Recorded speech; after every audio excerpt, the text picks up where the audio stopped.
Today's episode is sponsored by Vitality Health RX Supplements.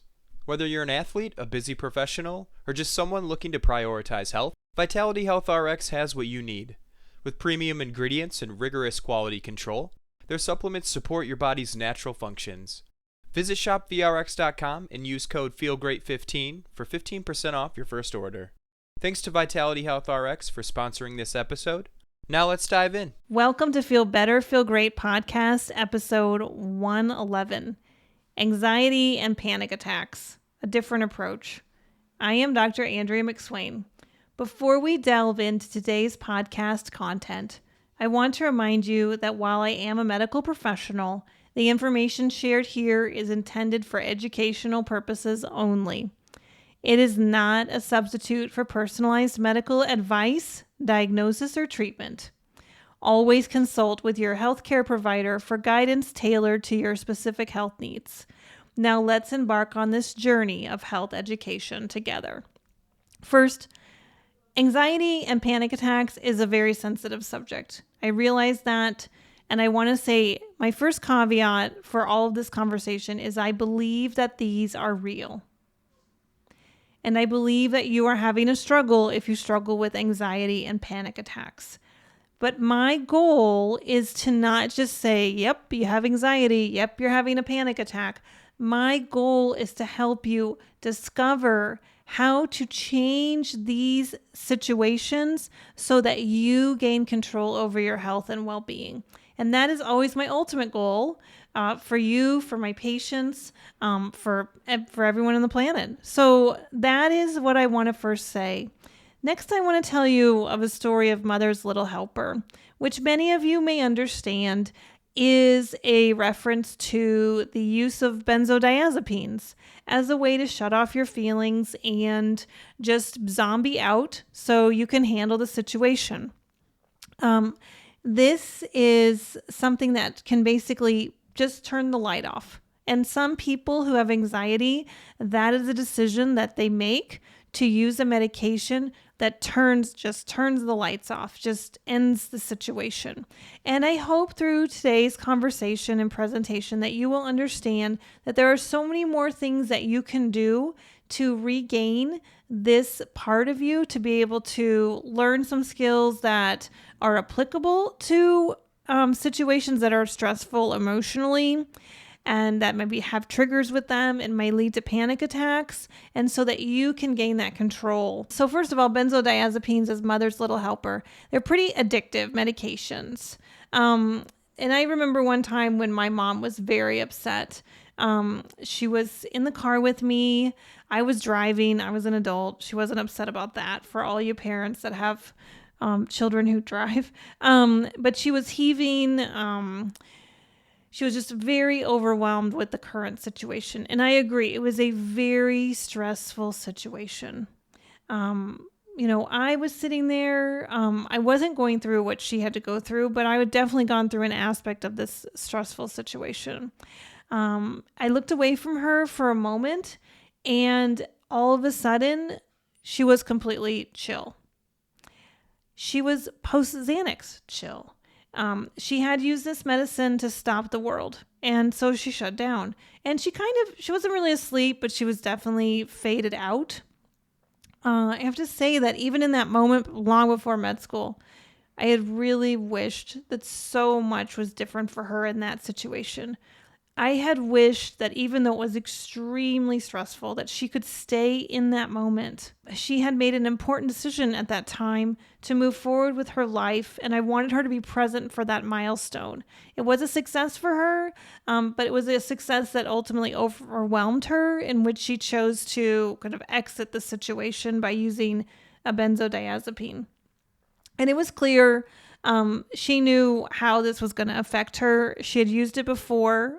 Clearly, Xanax and Ativan, these are highly addictive substances that lead to shutting down. Definitely, they lead to not having to make decisions. So there's some cognitive impairment involved in that. Obviously, this is not what I wanted her to have for a long-term therapeutic goal. I don't want benzodiazepines for my patients to get in the way of our long-term therapeutic goals.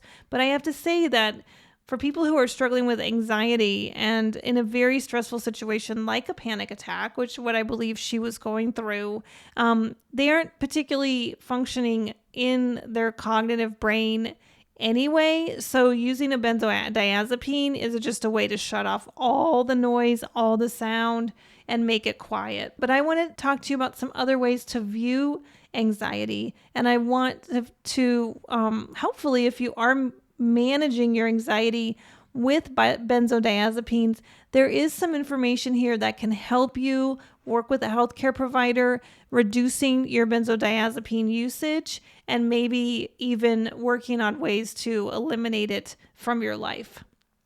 One of the things that is the effort is to understand anxiety.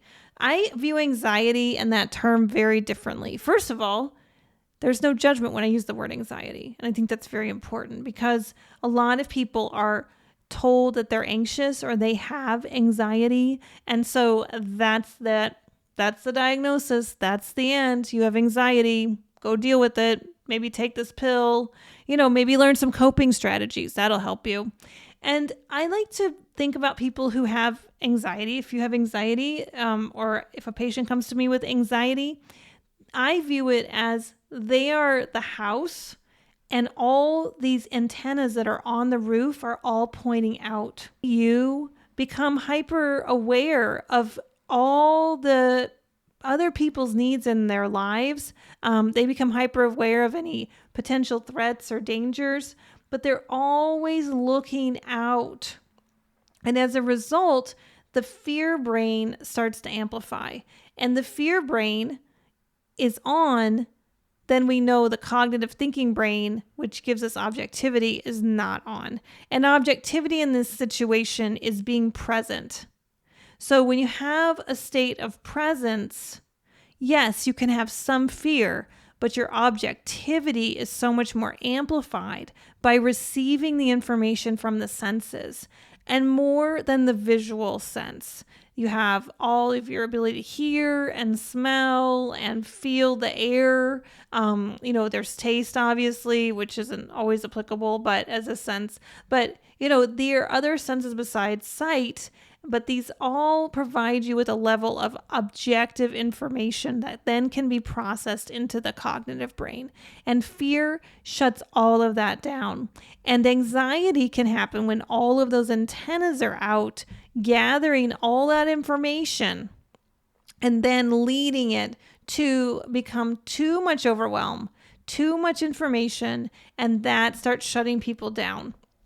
And now some of those things regarding potential threats or dangers can be something called a trigger.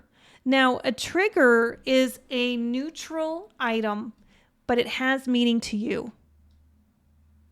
And that is really important because sometimes people can see something that makes them flash into a previous situation that was highly threatening or even something where they got hurt. And so a trigger for another person might be something completely different. Maybe it's, for example, a red sweater is a trigger. Then that's an extremely neutral object for most people. But maybe for you, you have something like that. And if you do, this is step one. Well, I think it's step two to recognizing how to work yourself out of anxiety, work yourself out of the fear brain. So first of all, step one is recognizing that maybe all of your antennas are facing out.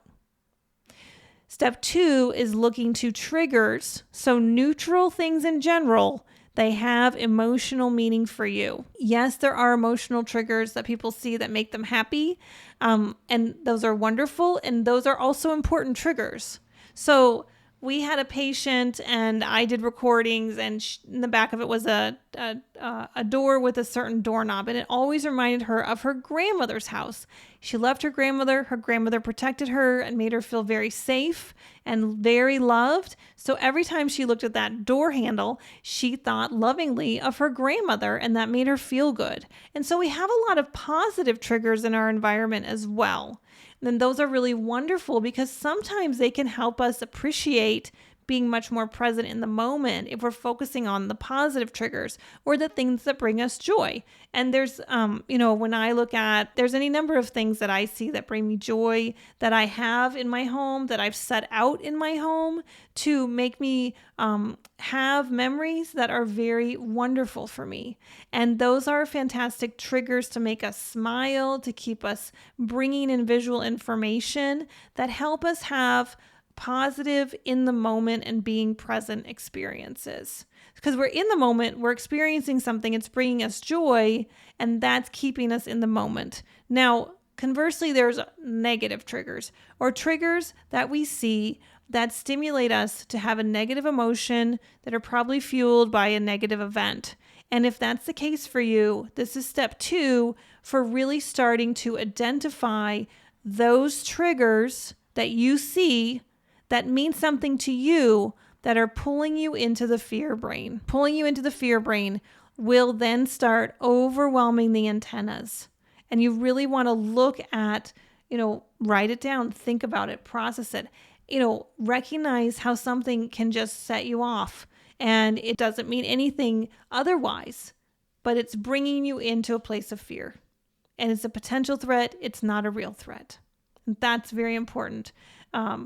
So, for some people, it's the thermostat. They don't touch the thermostat. Other people think about different things. So this is a trigger from your past, and it is important to start recognizing these things because the triggers can very much contribute to the anxiety when they start stacking the deck or when they start leading you into the fear-based brain. And you want to protect yourself. And a lot of times anxiety is taking you out of the current situation because you had to protect yourself in the past. And so you're going into that place of protection and fear brain, but it isn't your current reality. The other thing I would say with the steps to ease the anxiety or reverse anxiety is point one of those antennas towards you. Okay, so again, if all the antennas are out, you're receiving a lot of information from other people, their problems, their needs, their wants, everything. But if you point one of those antennas towards you, you start receiving the information about yourself to yourself. For people with anxiety, I find that they're often very loving, compassionate, generous people who give more of themselves than what they really can handle. And as a result, it's overwhelming. So point one of those antennas towards you. I'm giving you permission to do this. I feel, have to do this. You have to recognize what your needs are. You have to recognize what's happening in the situation, what's going on with you. And this will help you. So point one of those antennas towards you. I am very much in a dedicated service to others. I believe that it's very important. I believe that for my entire life, and that definitely from being a teenager on, following Margaret Mead's principle is service is the rent we pay for this time on earth. I find that being in service to others is very important to my identity and to my value in life. So I am not suggesting that you point all the antennas towards you. I am suggesting you point one. And when you ask yourself, what do you need in that situation? That's what pointing the antenna towards you means. And I believe that will provide you with a place of peace and grounding. That is a far different approach than one, shutting everything down, and two, blaming yourself for being overwhelmed because you are receiving a lot of information from others without an accountability or awareness of what you need. There are other techniques for mindfulness that are very good. There's definitely breath exercises, which I love to discuss. When I think about grounding, I think that's a very nice way to think about a coping strategy. I don't even like the word coping strategy for anxiety, but more like a way to recognize where you are to be present. Because oftentimes with anxiety it's a feeling of being overwhelmed. So if you're connecting to the present moment, it will help you stay grounded and it will help you gain that objectivity. I do want to teach you a technique that is present in a wonderful program called HeartMath. Now, HeartMath has over 400 researched articles. And I want to thank Deborah Rosman, PhD, who is the CEO of HeartMath. She has a very beautiful TEDx talk on HeartMath and that information. The HeartMath community is a very beautiful, supportive community. It is a program. There are simple techniques to use your heart. So it's nice they talk about the science or the math of using your heart. And the heart really facilitates our ability to stay in the thinking brain. I'm going to teach you this step now. It's step 1 of the 6 parts that they have for HeartMath. I do it a little bit my way.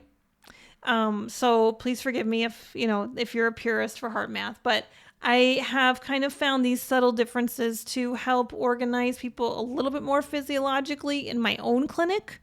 I do believe that HeartMath has done a lot, and I value their research and clinical experience.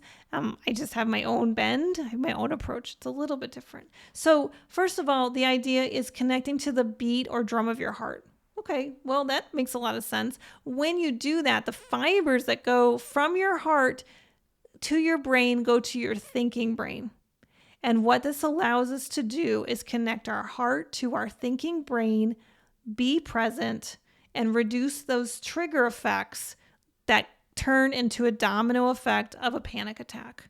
So a lot of people in HeartMath, classically, you put your hand on your chest or on your wrist underneath the thumb. There is the pulse point there, not using your thumb, but using your first finger. I happen to like putting your hand into your abdomen and feeling the beat of your abdomen at the aorta, the abdominal aorta. I think that's a nicer place. Sometimes people feel pressure and chest pressure with anxiety, so I don't encourage people to put their hands on their chest. You might be fine with that to feel your heartbeat. So feeling that heartbeat wherever you feel it, and then slowly I like to exhale with a count of 5 and inhale with a count of 5.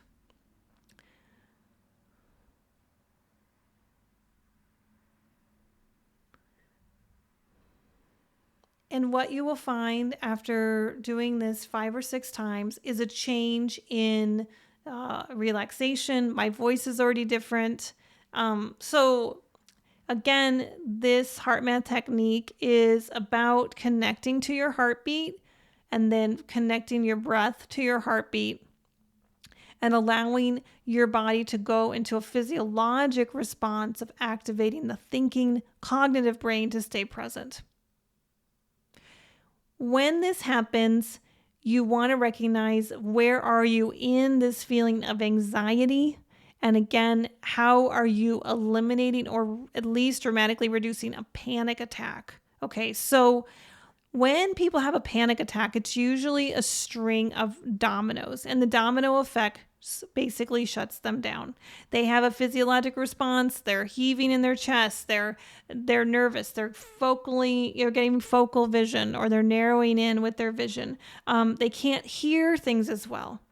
Right? So their heart's racing, their breath's going fast, their eyes are kind of shutting down, they're not able to listen, all those things get shut down. They're usually clenching their jaw, they're usually tightening their palms, and maybe they're tightening in their toes. So what is it that you can do to recognize that activation of your body that leads into a physiologic response in a panic attack and stop that domino effect as soon as the trigger starts to recognize it? So can you push in your feet? That's a grounding exercise. Can you feel your feet on the floor or outside or wherever you are? Can you open up your fingers and extend through your pinky finger to elongate the tissues in your body to open up? Can you exhale to then passively allow for lung expansion in the inhale so that you're not starting to go into a hyperventilation mode with these large inhales and exhales, but instead you get an exhale first and you passively draw in that air. All of these things, maybe you're thinking you're clenching your jaw, maybe you relax that. So again, all these things can compound and mount and domino effect, and looking at how you can alter the earliest domino possible. And with love and respect, there are people in your life that might be able to help you recognize as they watch this cascade happening, this domino effect happening, and then be able to support you by telling you what they see so that you can halt that. So those are some things that are very important in this different approach to anxiety and panic attacks. There, of course, is a need to work with healthcare professionals, especially if you're using medication right now for anxiety. There are a lot of ways to convert in your use of supplement support to kind of allow you to relax. So if some things are about vasoconstriction, you might look towards magnesium. You might also look towards lifestyle techniques. How well did you sleep, right? We just talked about sleep and restorative sleep. What are the triggers that maybe you can remove from your environment so they're just not there? Okay. Or maybe if you have a trigger like a thermostat, you can put next to the thermostat, it's okay for you to use the thermostat, or you have permission to use the thermostat, or you are in control so that you understand those things. Anxiety and panic attacks are multivariant. I recognize that, but I wanted to give you my approach today because one, I've been applying it for the last 13 years. Two, it comes from a place of love and it is without judgment because I see what happens when people can get personal control over this for their own mental well-being and for their physiologic well-being as well. And I encourage you to test some of these things out that I discussed with you today. Think about them. Maybe looking at positive triggers in your home and negative triggers in your home, recognizing your domino effects that lead into panic attacks, and then recognizing some ways that you actually initiate a physiologic response in your body. And maybe those triggers are not exactly completely in the moment. Maybe those triggers happen even a day before or hours before. Maybe they're mounted when there's a poor night's sleep. Maybe they're mounted with certain foods that are very aggravating to your body. Again, keeping an open mind here that there are ways to address this and that it's not just an end of the road diagnosis. Thank you so much. Many blessings to you. Please subscribe. Please comment on this episode. And if you have any questions, I would love to get back to you about them. Again, thank you.